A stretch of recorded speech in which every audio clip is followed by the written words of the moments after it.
By the time I was 27, 38, I had 5 houses. I had a clash with the governor of Sokoto State because of the article I wrote, because of that my NYSC was extended.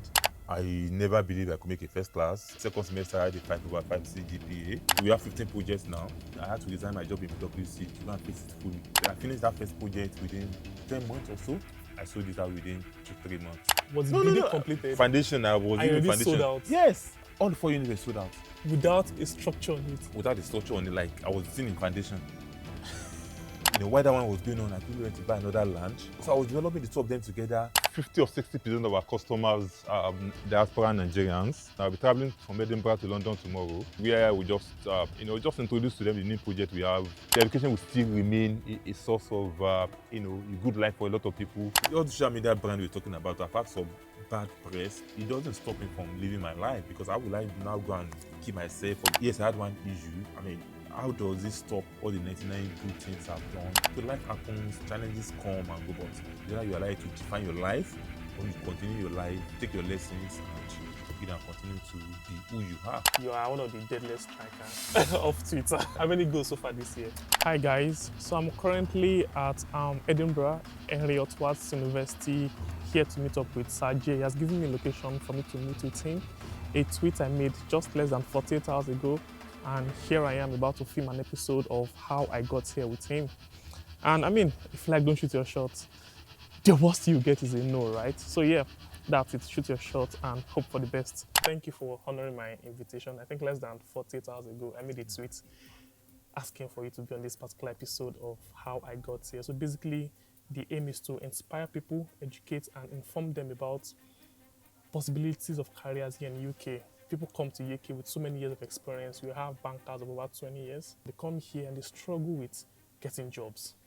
They struggle with, continuing that career path, and they end up getting frustrated because they now probably have to start all over again in another industry that, they don't understand quite well. So I felt like, how about we document stories on how to, elevate their careers academic-wise as well. And I've been a follower of you for years, and apart from your journey when in the oil and gas sector, and I saw you transition into being a full-time businessman, and also being the Jane and the Deadly Striker. So yes, I'll thank you once again, and can you tell us your story right from Thankfully, we went to the same school, OAU, studied the same course, of course, several years apart. Yeah. Studied economics as well from undergrad. So can you tell us your story back from, Kwara, to OAU, and, how were you able to metamorphose into being an icon? Yeah, thanks so much, and I'm happy to be on your show. Thank you. My story is I'm an open book, so in various avenues, I've had the opportunity to tell my story. Virtually every day, that's what I do. I tell my story informally most times, sometimes formally, in my social media posts, my interactions with people, and all of that. I had my childhood in Kwara State, Kwara State, and I attended a private primary school. Then I moved to a public secondary school. And I was fortunate to, graduate among the best students, to be one of the best students when I wrote my SSC in 2000. I never spent 5 consecutive nights outside my domain of Kwara State for the first 18 years of my life. So I grew up in that kind of society, that kind of semi-urban environment. Where my exposure was limited, but I think I had some form of academic brilliance. I was quite conversant with current affairs because I was a guy that was always reading newspapers right from a young age. So thereafter, I got to OAU Economics. I got to OAU Economics 2001, September 5, Wednesday to be precise. And so when I got in, I never believed I could make a first class. I just felt like, because I was coming with a background of, I was coming from a semi-urban environment. Now, having to be interacting with students from the best schools in the Southwest, in Lagos, in Ibadan. And I felt like I felt initially insecure, but after writing the first few tests in class, and the first semester came and ended, and thanks to my very good friend Dr. Michael Taiwo, who got in the year before me, and even though he was a chemical engineering student, he was able to get his friends that was studying economics or social sciences to photocopy some notes for me, and he gave me some guidelines and all of those. All those things were very helpful for me, and I say that a lot because it always helps for you when you have. It always helps when you have people who have been there, who have done it, support you. It makes your journey a little bit easier. Despite all of that, I still never had the full confidence in myself. But after I saw my first semester on the level result, I had 4.8 over 5.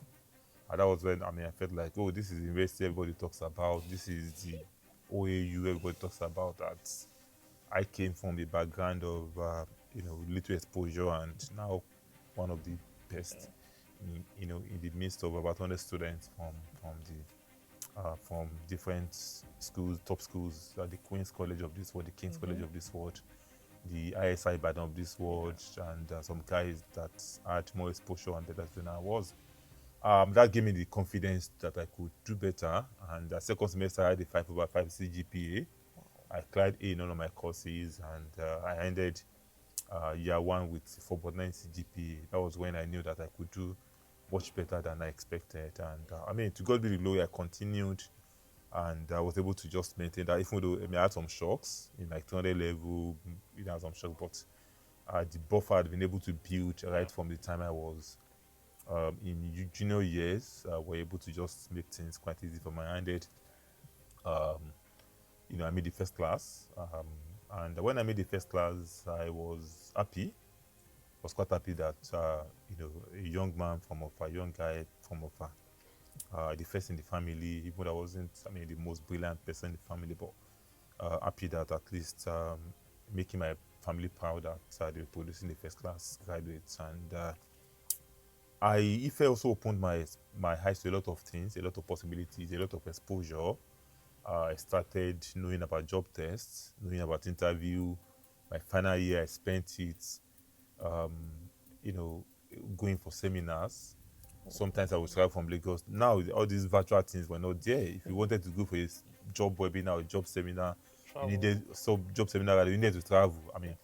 So going from OAU to OAU campus in Ife to Lagos to go and attend just a 2-hour seminar on job search and all of those things. But it was quite helpful for me because by the time I graduated, I was already well informed about how to handle job tests, how to handle interviews, and that made my journey quite easy. And I got, just a couple of weeks after I finished my exams and I got to Lagos, then my results were out and I had first class. I was able to, I applied to some companies, and even for NYC. And I was passing the tests and interviews. I was in Vetiva Capital Management. I got for Stanbic IBTs for Vetiva Capital Management, all of those companies, UAC, KPMG. Those ones said I should come back after NYC after passing the test. I eventually settled for Vetiva, which is an investment management company in VI Lagos. And so that was my first experience in corporate Lagos.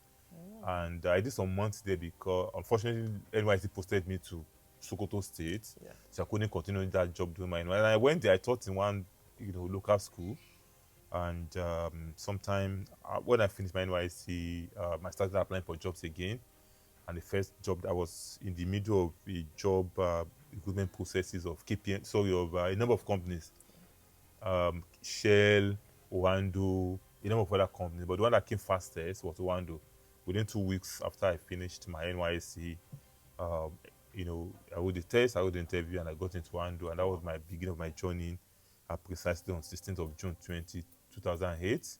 Wow. And from there, to God be the glory, I spent, that was Owando being an oil and gas company meant that I needed to, I started my career in oil and gas industry, and I was there virtual for the next 14 years. Wow. I moved, of course, I changed company 2012, 4 years in Owando. I moved to another company called Seven Energy as a tax accountant. I did my ICANN exams along the line too, and I was fortunate to win a number of national prizes. I was the best candidate in Nigeria when I wrote the first level of ICANN, which was foundation in 2007 November. I don't mind NYSC, and I finished it a couple of years later.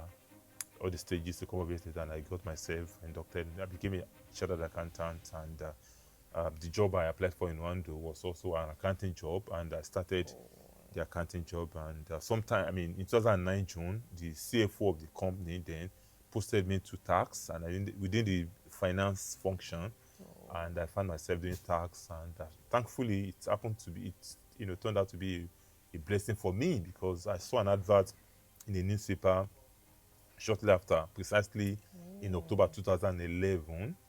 And I went through the process of recruitment, and I got the job, and I resumed on 2nd May 2012.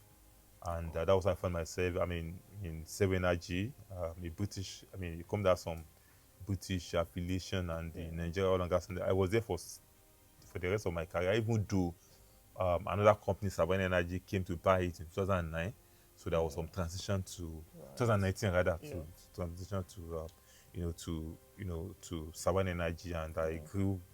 I was fortunate to be going within the space, and I was there for 10 years, 2012, 2022, living as the head of supply chain and tax for the Nigerian business, and shortly I had a 1-year experience in PwC for consulting, and from there I decided to just go into my own business. So just do my own business, which I had started doing in that my 1 year in PwC when I left the latest company I worked, Sabine Energy. When I quit, I was paid some good money. I had some savings, but I was able to use that one to start a real estate company by the side. I thought it was going to be something like the side also, but it was going.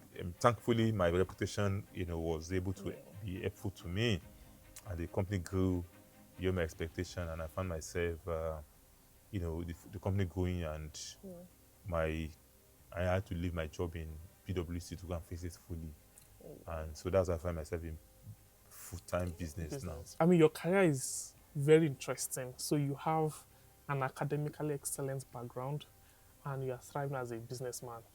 People really get both, because people in there say school is a scam, focus on business, or people can't handle business. Academic excellence is their way to go to greater heights, and you've had experience of both, so you can virtually have the academic excellence, and you can still thrive as a business person, and you've had both. And now that narrative of school and all that, I see what you do on Twitter, whereby you tell people that say academic excellence is your way out. Yeah.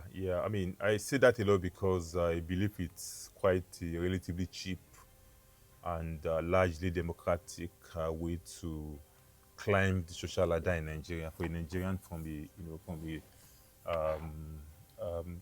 non-rich background, or someone from a middle class or lower class background. I've seen it time and again. I see people that that had people from wretched homes. I have a friend now. In my final year in Ife, I think our school fees was about 17,000. This guy was not able to raise 17,000. Wow. Smart guy, brilliant guy. He was not able. Anytime I talk about this, it's quite emotional for me. Wow. My own is even better because I had some support. I had support. I had a good brother that was doing well. I was even, making sure that I didn't lack.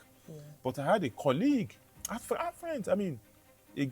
My close friend could not pay the 17,000 I needed to. Wow. Now he's the top guy in Shell Nigeria. Now top guy in Shell Nigeria. He was recently one of the top guys that was recommended by Shell Nigeria to Shell Albania as their commercial manager. Now back in Nigeria, Shell, Shell. So he's the top guy. So that kind of guy, but very brilliant. Yeah. Very, very brilliant, smart guy. Was the best in my class. Very, very smart. But from a home that he could not afford, he struggled to afford 17,000. He needed to go. So I have a lot of other examples. Another guy that could, in 2003, when OAU increased school fees, we just resumed 200 level, and there were a lot of allotai here and there. School fees for returning students cost was increased from I think maybe 1,000 naira to 2,500 or 2,000 or something. This guy, another guy, this another guy, not even the guy. This guy could not pay. He was talking to raise 3,000. So of course, OAU was generally a school for the people, people, everybody. Now imagine someone in that school and still cannot afford. So I mean, and the guy now is doing very well. He's a CFA holder. He's now in Canada. Before he was in Nigeria, was a top guy. The guy cannot afford 3,000. So I mean, so that's why I keep telling people that, you know what, I have a lot of examples, too many examples. So that's why I keep preaching that message of, just face your studies, do well, get a good grade, because most of the good jobs require to have a minimum of 2-1. Yeah. First class will be an advantage. Yeah. So strive for that, so that you are not losing on both ends. Yeah. You are not losing on the end of, okay, you don't have anybody to fix you, and at the same time, you are not losing on the end of, okay, you want to employ you on merit. Oh yeah, come and let's see your certificate. Let's see what you can, what your grade is. So, and these guys, they started from, small companies, and they've grown. So that's why I'm always preaching that I've seen hundreds of examples of people within my circle, within the people the people I've mentored, people I've also seen that are even much higher than I am. Yeah. My own mentors as well. People one of my very good mentors is currently the MD West Africa for JP Morgan. I mean, he was telling me, in Nigeria, he was telling me how he had his first degree in Ogun State University. I mean, or something. I mean, he was telling me the story of, to even go and write his ICANN exams in 1999, he will sit, he and his friend will lap each other on Danfo in Lagos. Wow. On Danfo in Lagos. To just in their final year in school. I mean, even when they moved to Lagos, like, just to go and attend ICANN classes. Wow. But they faced their studies, they got the right certificate they needed to get, they got the right degree they needed to get. Now, the man is now one of the hottest cakes in finance in Nigeria. Wow. Now, the MD West Africa for JP Morgan, a big boy, very low-key, but top man. So, I mean, I see these things from time to time, and that's why I preach that. People insult me that, okay, I simplify things, and all of that, but I mean, I see this. I don't have anything to gain this thing. It's just what I see. It's what I see. It's a way of also, encouraging people to just go that route. I'm not saying there are no, there are no other routes. I'm not saying, connection, all of those things. All those things exist. I'm not saying they don't exist, but for you that don't have all of those things, trust me, if you face your studies and you do well, and of course there might be some, some friction. The beginning may be rough for some people. It's not everybody that will have it, smooth. I have another friend, and he's currently, the last time I heard something about him, it was the financial control of GTB Liberia or something. Wow. This guy, I still remember a Facebook post he made in 2009 complaining that he had not gotten a job within 1 year of finishing his NYSC. Wow. I mean, he finished from first class accounting. I mean, but I remember that I still remember that post on Facebook he made that I responded to. Yeah. So some people don't have it that smooth in the but this guy shortly after he got himself, he's now doing well, and he's now doing well, and he's a top guy in GTB, at least for his age. Now, how about that guy? He's in the UK here now. Very good friend of mine. We are classmates, very close, but brilliant guy. Had a very strong 2-1.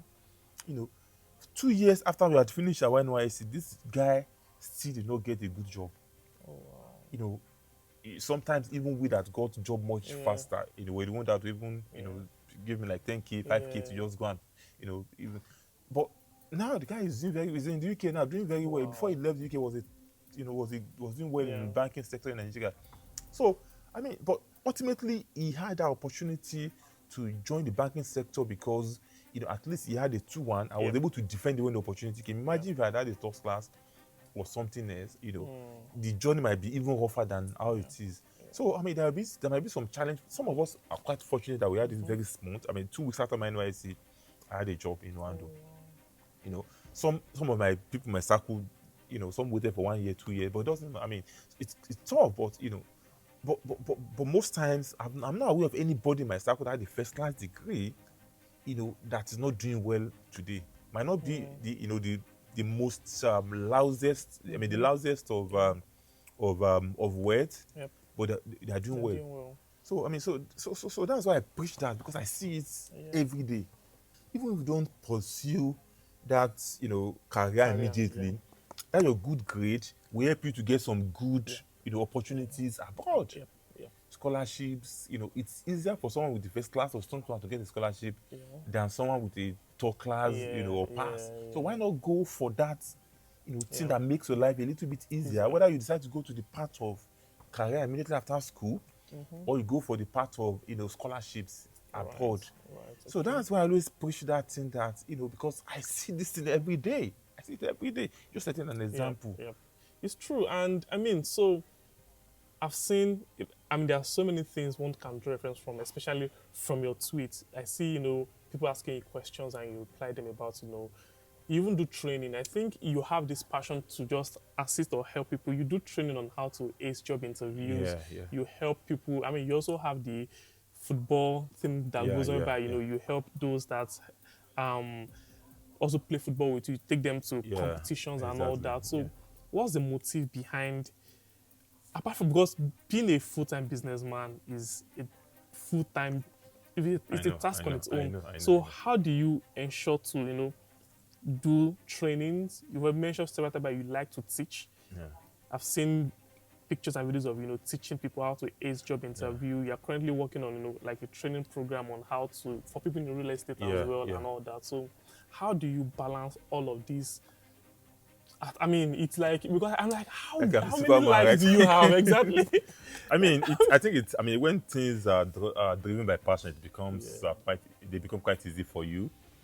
I've always enjoyed that, sharing my knowledge. I enjoy it so much. People say I overshare and all of that. I don't care much about all of those things. It's, for me, it's about building a community, building more people like me, building more people. Some of them are even better than me. Building, so for me, that's my main driving force. I'll give an example. When I was in secondary school, some of my friends and classmates may even be listening to this.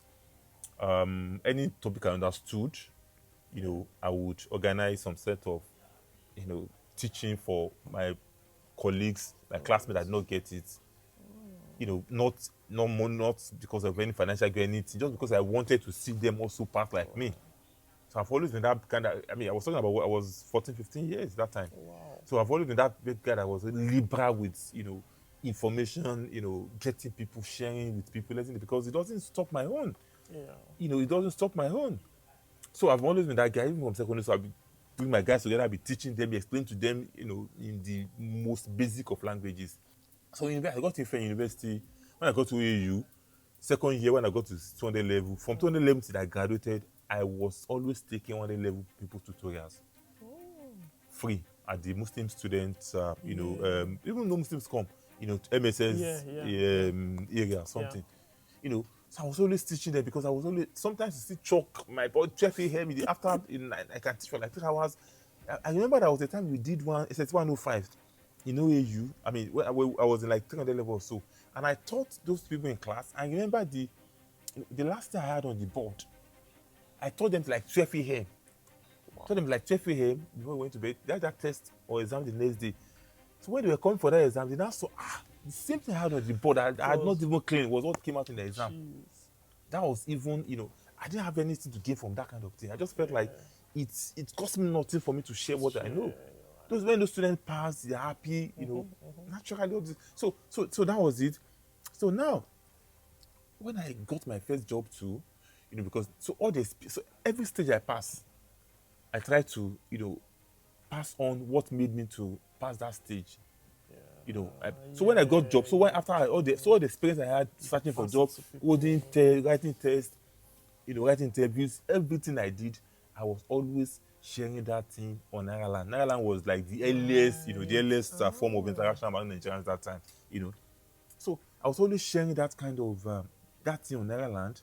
Oh, you have KPMG test. I'm talking about 2009, 2008, 7, 8, 15, 16, 17 years ago. Oh, you have KPMG test. Go and read this, go and read that, go and read that. Oh, you have PwC interview, go and read this. By the time I knew it, I had become so popular as the guy that was always, sharing information on job tests, on interviews, and all of those things. And those things also helped me. I became a little bit popular. And I decided to open my own blog, Jarus Up, in 2013, March 17, some 12 years ago now. And at that blog, and I also used to share the information I could use and all of those. At some point, we needed to do some commercial angle to it because, I mean, we needed to make it at least just some small income from it. And, we decided to introduce interview coaching for those who could afford it, for those who can't afford it. They have a lot of resources, free resources they can read from what I share. And we started interviewing cheap interview coaching. I mean, anytime. And that one, I was going my career myself. Anyway, I was also doing this thing by then. So for me, it's more of seeing other people exist. It makes me happy. Sometimes I'm in my room and I cry if I look at the number of people that God has been able to, with the little information I share. Just yesterday, I got someone that sent me a message. I mean, I can show you the message on my phone. About NLNG that, said that you coached me for NLNG 1 year ago. I mean, some of those people, because of, some of them don't come back to you immediately because of, maybe the experience of the village people in Nigeria or something, about all of those things. You just telling me 1 year after getting NLNG that I'm okay, I mean, there was a time I was passing through Abuja Airport, April last year or maybe 2 years ago or something. And I met a girl that said she attended my NNPC coaching in 2019, for the NNPC batch of that time.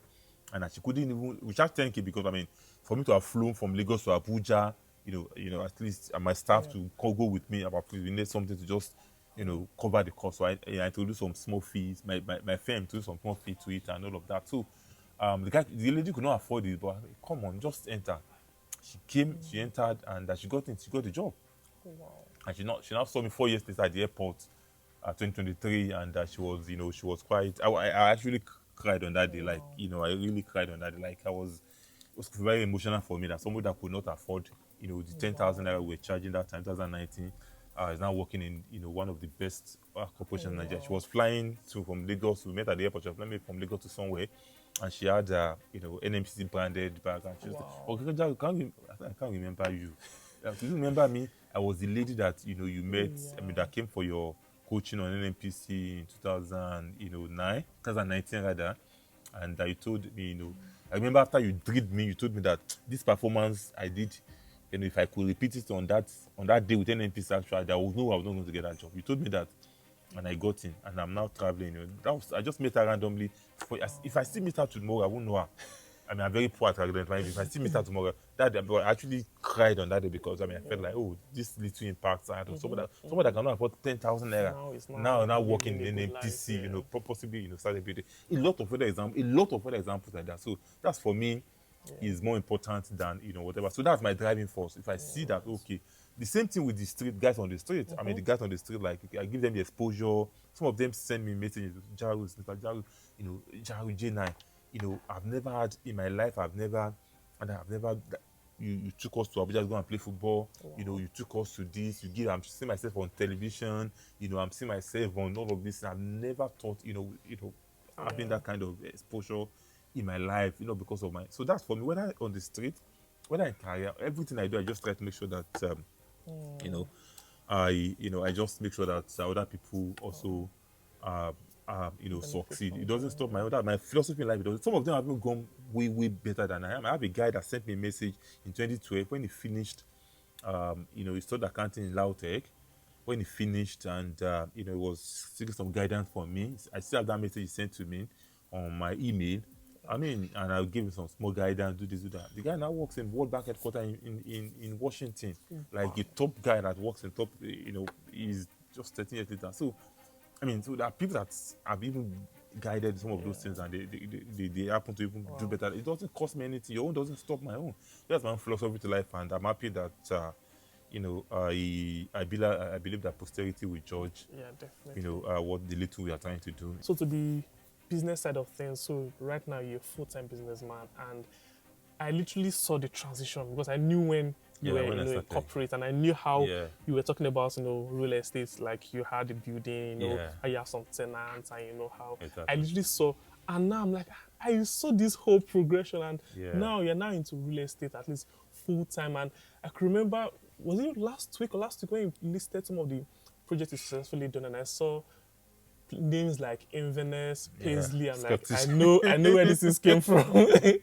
I know where the inspiration came from. Yeah. So I was like, that's really interesting. So how was the transition like into real estate? Have you always known you're going to go into real estate? I know you mentioned that when you retired, you got some severance Yeah. payments that helped you to transition smoothly. But at the same time, first of all, what made you go into real estate? One, Yeah. and secondly, how were you able to transition from corporate world into real estate?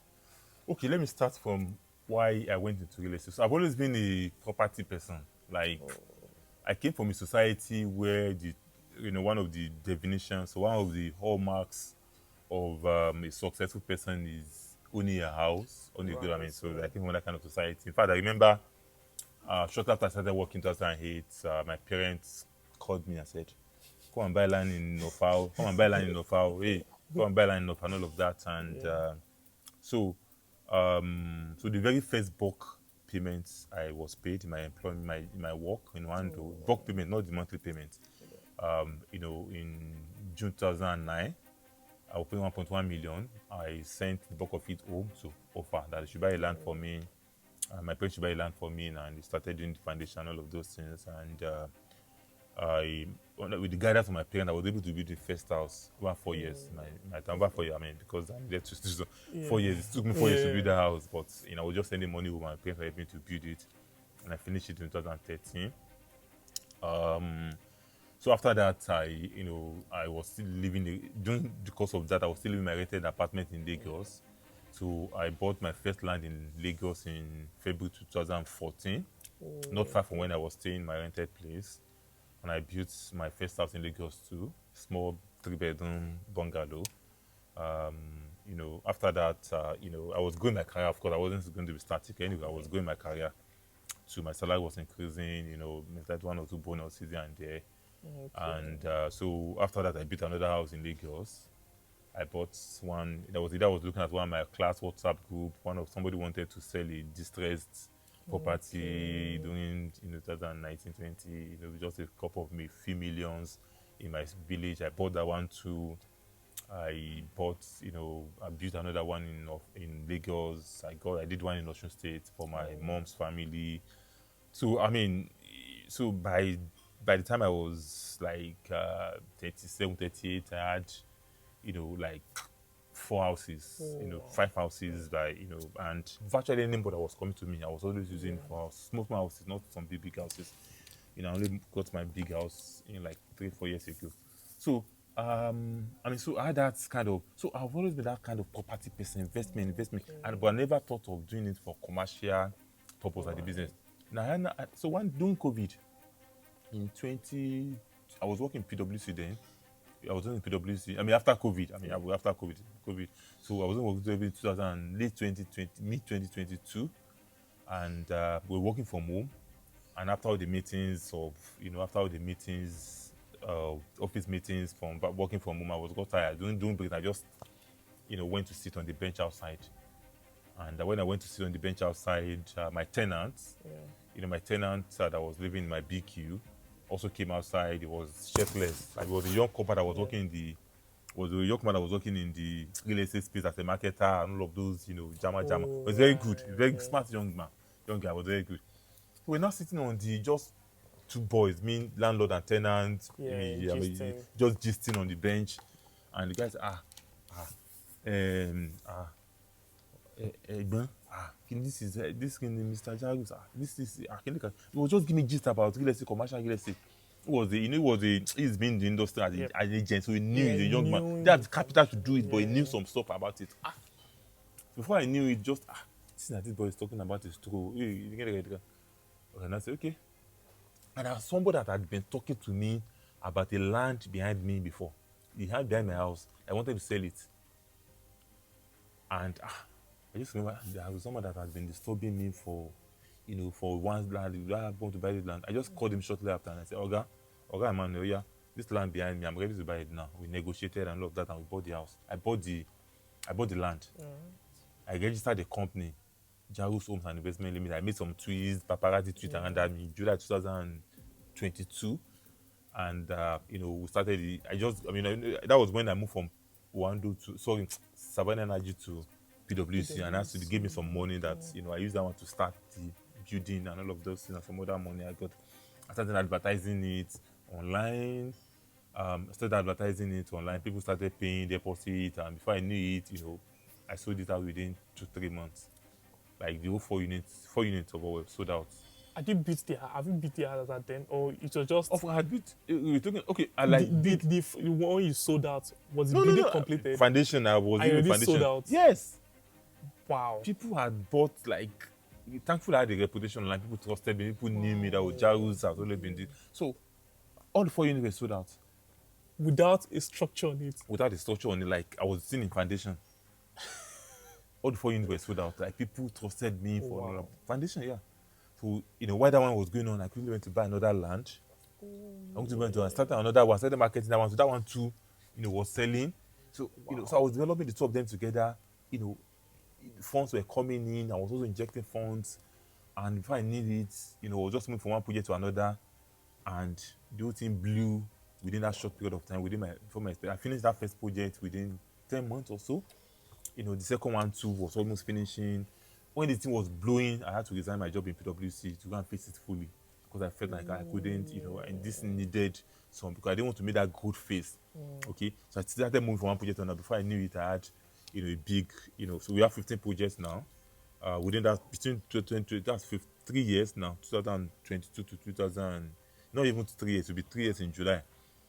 15 projects, 10 of them have been completed, and we have given the key to all the people that subscribed, and we have the others who are doing. So I expanded to Abuja in late 2023, Kwara State, doing some things in Lagos. So we began to expand, and I was doing it full time since 2023.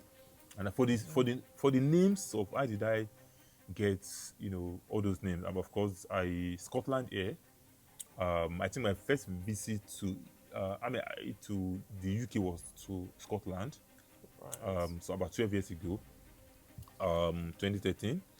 This city of Edinburgh. I was there that time, and I love the city. And most times during my holiday, I try to just come to Edinburgh to I've been in Dundee, Glasgow, Aberdeen. Edinburgh, Aberdeen, and all of those cities. So I know Scotland very well, and I love Scotland. I love reading about the history of Scotland, about the Scottish Enlightenment, the philosophers, the thinkers of that era, and all of those. I got that, that I love that. I just have this, this interest in Scotland, and said, okay, my project, let me be naming them Scottish stamp, and I didn't want to use the popular Scottish, cities. I don't want to use the big four, Glasgow, Edinburgh, Aberdeen, Dundee. Those I don't want to be. Let me use those ones that will generate curiosity. Like somebody will just be curious. Okay, so Fortrose, Dingwall, Paisley, Inverness. So I just decided to use. It's fun. It's fun, and so the company has grown by God's grace, and on a couple of days I've been in London to just showcase what you have to some of the guys that that have shown interest. And one thing that really struck me was how you're able to sell out a property building that has not even been erected. It's trust. And I've seen you build your brand on social media because I can't remember what you drew me to your account, but if I can remember, so I was checking some of the tweets I had made to you. There was one time I didn't know when I made it, but I knew you had mentioned a property you're building. I just saw. I know I tweeted out it. I said, you they inspire me, because I was like, how come? I'm like, because I see how you were able to transition and all that, and it's really good how you built a brand off social media. And you mentioned a lot of times about you. So you're talking about a training you want to do. They're currently preparing a package and all that. So the way it works is that I love sharing a lot. Virtually everything I share. So a couple of weeks, not up to 2 weeks now. I put some tweets up trying to share my experience in this journey I just told you now. My real estate journey, and how I built that brand. How the company expanded, and all of that. I just made a tweet explaining it. How I navigated and all of those things. And before I knew that tweet blew up, and I said, this thing I talked about is people really welcome it. Let me convert this into a course now and expand on it, bring people together. This is if you don't want it, so. And of course, my time now is very, very precious. I'm not going to spend my time on anything you know, it's because time is very precious. I'm a business executive now. My time is very precious. I have to abandon some things to be able to do all of that. And I put some money on it. I mean, 600,000 on it if you want to register and that. If I need people, you know, have shown interest. So about 100 people have shown interest, and you know, I look forward to that training in June. So it just, I mean, I think it all ultimately boils down to the trust. I mean, I'm not taking that for granted. You know, when people see that someone that has never been found wanting in any you know, aspect of your life, especially something that has to do with it, people will easily, virtually everything you do, people will easily, you know. So the same thing that made that you know, that company people to trust us enough to buy things from, even before we finish building it, the same thing that people are saying, okay, you know, this training you want to do, come and teach us this and all of those things. So, and at the same time, you know, I'm also looking at social angle too. If you also raise more entrepreneurs, more people who are doing these things, I mean, the society becomes better for everybody. There was one question you asked about how I manage all this project. Yes, how so, I'm a strict person though. Like, forget about all these English I'm speaking here. Like, you know, I know what money you know, I know how I deal with them. I know how, like, you know, how I deal with them. I know all your bars in the various areas. Like, and you know, like, you know, of course, I still need to pay some things and all. Then, of course, it's not a company. You know, it's always been a company. We have expanded now that, you know, I just mostly just supervise now. I mean, I just get updates, and I have a team of 30 now. You know, different sites, I have different teams managing them. We have the technical team, we have the, you know, the project management team, we have the finance team, we have the marketing, we have all of those people that come together to do. So I just get updates almost every hour to know what's going on in every project. So yes, I have people that do, but I mean, the early days when, you know, aside from the technical guy, the engineer, when I was the one that, I mean, you know, today I still, you know, use my personal cloud to, you know, to get some things done. And but it's interest. I mean, if you have interest in it, you just have to find a way to navigate around it. It's so good, and I mean, thank you for sharing a lot, because it's like, for everything you're saying, I can relate it to one of your tweets you made. I can remember you mentioned, you know, when you first came to UK, you came to Scotland. I remember a tweet you made that, you know, your mom always says Iloba, and your mother thought Iloba was England. So you first came to Scotland, you now went to England. England was Iloba. That's true. I mean, UK is Iloba. Exactly. I mean, so yes. So my first visit to the UK was in 2013 May, so some 12 years ago, and I came into Edinburgh here. I mean, for my school. Yeah. And, you know, so when I came, and I was eager to go to London, because one of my childhood ambition was to visit Iloba. As an local man, local man, Iloba, the king or the queen's, you know, city. And, you know, so I needed to just book a local flight from Edinburgh to London. Just go and see London. I mean, I returned the next day. I didn't have anything to do. Just go and see London, and I returned to Edinburgh the next day.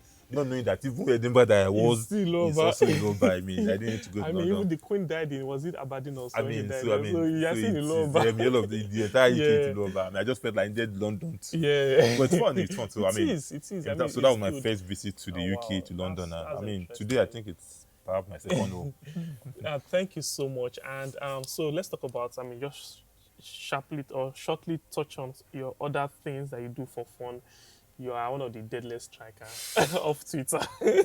Yeah. How many goals so far this year? I mean, I've been having a, you know, not exactly a good run this year. I've scored only 11 goals this year, which is the smallest at this time of the year. This time last year, I must have done up to 30 goals. Wow. 2 years ago, up to 30 goals. But this year, I've done only 11 goals by May. Quite a low return. But I mean, you know, my interest is a little bit waning now, but I have a lot of other things I'm doing, business and all of those things expanding. I travel more, so my playing times have also reduced. But once the deadly striker, forever a deadly striker. I scored angry a couple of days ago. I saw that. I mean, the enemies called it the bicycle kick. Like, I know they were there, but it's still the body. Yeah, I mean, away from all the things you've been doing so far, I see a lot of resilience in what you do. You had talked about, I remember something I talked about when you went to NYC, that's to delay your certificate by extracting because you wrote about something and that alone could have really discouraged you from being vocal about yourself, but you're still like the same person you were then is still who you are, and I've still maintained that same. I mean, you share information, you tell people your Yeah. heart, you tell people your mind and all that. And I've seen you talk about social media, being a brand of social media, also academic excellence, also Yeah. business excellence, as we're having a team of people that work. So definitely you'd understand for everything you're doing, you understand how to grow. If it's Yeah. academics, you understand how to excel. Yeah, exactly. If it's business, you know how to excel. If it's social media, you know Yeah. how to grow. So, I mean, so definitely you've achieved a considerable amount of success in all these things. Yeah. So this success that you've had, that you've achieved so far, what will you attribute it to? Will you say, Okay. I mean, of course, yeah, what will you attribute this success Okay. to? I mean, I think the principles of success are the same, regardless of whether you're applying it to your studies as a student or to your career as a 9 to 5, someone in 9 to 5, or whether to your business, or whether to your to your social life and all of it. It can't be 100% perfect. Yeah. I mean, the principles are the same thing. If you Right. apply it Yeah. to your studies. So in my academic years, making sure consistently reading my notes and looking at what works for me. Don't just copy somebody's style and use it for yourself. Looking at what worked for me, reading at the right time, knowing what to read, talking to people who have been there, not waiting till the time I needed to, the exams were close before I started reading all of those things, and knowing about my own style approach. And those worked for me. Then when I started working too, I knew that when I needed to work long hours, when I needed to put that long hour, when I needed to talk to people who have been there, when I needed to seek advice, when I needed to seek, all of those things, I still apply them, and they work for me, thankfully. Business too, I knew that I also needed to trust. In all of this, trust is very important.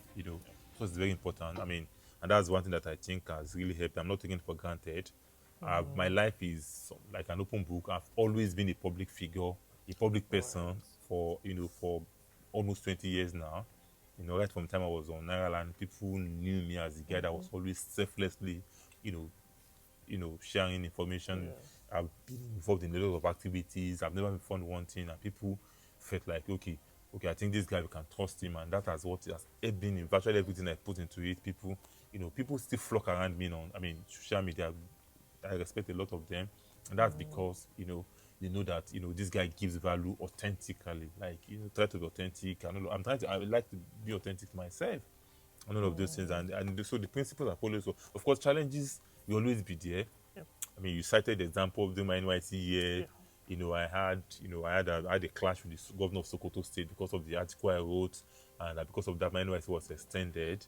It's you can't avoid challenges in life. So so the same time, the worst that could happen is that they're probably going to extend my NYC or something, and I knew that everyone was not going to fall. So resilience is also very, you can't have a smooth life in all your life, you're already for. So yes, you also have to prepare for that kind of, those kind of challenges. And so I had it. I dusted when others were giving certificates on 14th February 2008. I was not giving my own certificate because I wrote an article some months ago. That because of that, my certificate was going to be extended because I criticized the governor. It's okay. The 3 month extension, I used it to prepare for my ICANN exams. I went to prepare for my ICANN exams. I was passing it. I came back. I was fortunate to get a job within 2 weeks. I had challenges, at work. Even in fact, my 9 to 5, the oil and gas company, I resigned in a little bit. I had some small clash with someone that was, that we didn't see eye to eye, superior that we didn't see eye to eye, and I said I was going because I felt like, my dignity is very important to me, and thankfully it became it became the turning point for me because I may not be some sort of businessman I am today if I was still probably doing a lot. So some those challenges come, you turn them into a good thing and you move on. All the social media brand we're talking about, I've had some bad press, some bad publicity too, but it doesn't stop me from living my life because how will I now go and keep myself or because yes, I had one issue. How does this stop all the 99 good things I've done? How does it stop? How does how does it stop all the 99 things I've done? So life happens, challenges come and go, but it is left for you to allow it to define you. Either you allow it to define your life, or you continue your life, take your lessons and, continue to be who you are, which doesn't matter after the incident, people have come to praise me that, oh, NNPC that just finished an recruitment, NLNG, except that a lot of people have come online to, oh, Jarus' influence was, Jarus, Jarus taught us what helping us getting all the life changing opportunities. For me, I think I have to focus on the positives. And, of course, there'll be one or two, Yoruba will say, there's no way you can, walk or something that you already will not shake. It's part of life, but what do you want to define you? You want, if people define you by, the most important thing is that your conscience is clear. Yep. If people pass misinformation, if people, try to, you can't be a public person like me and not have some people whose job, who are envious or who possibly are looking for your mistakes, to use to amplify it and find a way to just, find a way that, some things bad to happen to you. But, so that's my own life philosophy, and I don't have any regrets at all. Wow, thank you so much. And yes, I think it's been an interesting interview of 45 minutes thereabout, and I think everything really unpacked here are literally things you've said on social media at some point in time. Yeah. I'm sure at the point of editing this video, I can always make reference to tweets of what you've said on this video. So thank you so much once again for running this interview. Yeah. And thank you so much, and I wish you a safe flight so back much. to